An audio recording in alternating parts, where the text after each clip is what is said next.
Bismillahirrahmanirrahim. Assalamualaikum warahmatullahi wabarakatuh. Alhamdulillahi rabbil alamin. Allahumma salli wa sallim wa barik ala sayyidina Muhammad wa ala ali sayyidina Muhammad. Subhanaka la ilma lana illa ma 'allamtana innaka antal alimul hakim. Allahumma rzuqna ilman nafi'a warzuqna fahman wasi'a walhiqna bis salihin. Allahumma aqliq alsinatana bitilawati kitabikal karim warzuqna tilawatan sahihatan fasihatan tardahu ya rabbal alamin. Para sahabat perindu syafaat Al-Quran dimanapun kalian berada, yang insyaallah dirahmati oleh Allah subhanahu wa ta'ala, bertemu lagi dengan tim khidmah Rumah Quran Al-Kautsar dalam program Tahsin Huruf Al-Quran pertemuan ke-22. Setelah kemarin kita membahas mengenai makhraj yang berasal dari ujung lidah bertemu dengan bagian dalam gigi seri bawah, yaitu huruf shad dan zai. Sekarang kita juga akan membahas huruf yang semakhraj dengan huruf shad dan zai. Makhrajnya di ujung lidah bertemu dengan bagian dalam gigi seri bawah. Hurufnya adalah sin.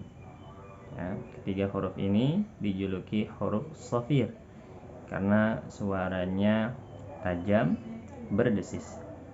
So, sa, za. Sekarang kita akan membahas huruf sin. Sa, si, su. Bas, bis, bus. Melafalkan huruf sin seperti kita melafalkan huruf S dalam bahasa Indonesia. Insyaallah sebagai orang Indonesia kita tidak akan kesulitan ketika melafalkannya. Berhubung huruf sin satu makhraj dengan shad dan zai, tentunya ada sifat-sifat yang membuat huruf ini menjadi beda bunyinya dengan shad dan zai. Sifat-sifat yang dimiliki huruf sin, yang pertama adalah hams. Artinya banyak nafas yang keluar ketika melafalkan huruf sin. Sa, si, su, bas, bis, bus. Kita rasakan dengan telapak tangan kita banyak nafas yang berhembus yang kita keluarkan. Berikutnya, sifat yang dimiliki huruf sin yaitu rokhawah. Ketika melafalkan huruf sin, ya, apalagi ketika disunkan, suaranya lepas. Ya, cenderung suara sin ini lembut. Sa, si, su, bas, bis, bus. Suaranya berjalan tidak tertahan. Bas, bis, bus. Nah, ini kurang tepat. Ya. Mustaqim. Nah, itu sinnya kurang rokhawah. Artinya kurang berjalan dengan lepas. Seharusnya suara bunyinya itu berjalan dengan lepas. As, is, us. Bismillah, bukan bismillah, ya. Atau bismillah, itu juga masih kurang. Yang benar adalah melafalkannya dengan lebih lepas, lebih panjang lagi. Bismillah, dan panjang ini disesuaikan dengan kecepatan masing-masing. Ya, kalau bacanya sedang, bismillah, sudah seperti itu, sudah pas. Kalau bacanya lambat, maka akan lebih panjang. Bismillah. Dan apabila kita baca lebih cepat, maka akan terkesan lebih pendek, tapi itu menyesuaikan dengan lepasnya ketika cepat. Bismillahirrahmanirrahim. Nah, itu sudah termasuk rokhawah. Berikutnya, sifat yang dimiliki huruf sin yaitu istifal. Ketika melafalkan huruf sin, suara menuju ke bawah, tidak ke atas.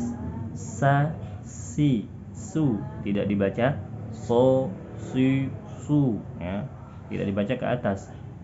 Wal taffatis saqu bis saq. Asatiru, asatiru, bukan asatiru. Nah, ini contoh yang kurang tepat kalau kita baca asatiru. Berikutnya, sifat yang dimiliki huruf sin yaitu adalah infitah. suaranya terbuka. Ketika melafalkan huruf sin ini, mulut terbuka, tidak mengurung. Suara membuka, tidak mengurung. Sa, si, su. Ya, tidak so, su, su, tapi sa, si, su. Ini juga termasuk yang membedakan huruf sin dengan huruf shod. Shod punya sifat idbaq, ya, sedangkan sin lawannya punya sifat infitah. Berikutnya sifat yang dimiliki huruf sin yaitu yang namanya adalah sofir. Sofir di sini ada yang mengartikan dengan arti desis. Artinya tajamnya suara ketika melafalkan huruf ini karena melewati tempat yang sempit. As, karena melewati di antara dua gigi yang hampir merapat. As, dan bagian bawahnya ya menyentuh gigi seri bawah, bagian lidahnya menyentuh gigi seri bawah, lurus, rileks, tanpa bagian belakangnya naik. Ya, as membuat bunyinya menjadi tajam, ya, seperti suara burung, ya, yang keluar bunyinya nyaring karena keluar dari mulut yang kecil. Mari kita lafalkan bersama-sama huruf sin ini. Bismillahirrahmanirrahim. Sa, si, su, bas, bis, bus, sang, sa, sin, si, sun, su, sam, sa, sim, si, sum, su, asa, is, si, us, su, mustaqim. Bismillahirrahmanirrahim. Rusulun, asatiru, dan juga waltaffatis saqu bis-saq. Kesalahan yang sering terjadi ketika melafalkan huruf sin, yang pertama adalah membacanya tebal ketika sin ini sukun, sebelumnya dhammah. Sering sekali ketika sinnya sukun, sebelumnya ada dhammah, membuat sin ini menjadi tebal. Dikarenakan ya ketika melafalkan huruf sin ini yang seharusnya sukun, posisi bibir masih monyong, masih maju ke depan. Ini yang membuat sin kesulitan untuk menipis. Contohnya, ihdinas shiratal mustaqim. Mustaqim, ya, seharusnya ketika sinnya sukun pada lafaz mus, ya, sinnya sukun diharuskan untuk kembali, ya, tidak monyong, kembali ke kondisi normal. Mus, ya, ketika melafalkan huruf sin sukun, mus, ya. Ya, mustaqim itu akan memudahkan kita untuk menipiskan huruf sin. Begitu juga ketika sinnya berharokat dhammah, kita juga akan sedikit ya harus perhatian ketika melafalkan huruf sin yang berharokat dhammah, karena sin berharokat dhammah juga ya, berpotensi untuk menebal. Seharusnya sin memiliki sifat tipis karena dia punya sifat istifal juga, maka haruslah dibaca tipis. Contoh yang kurang tepat, rusulun. Rusulun. Yang benar rusulun. Rusulun.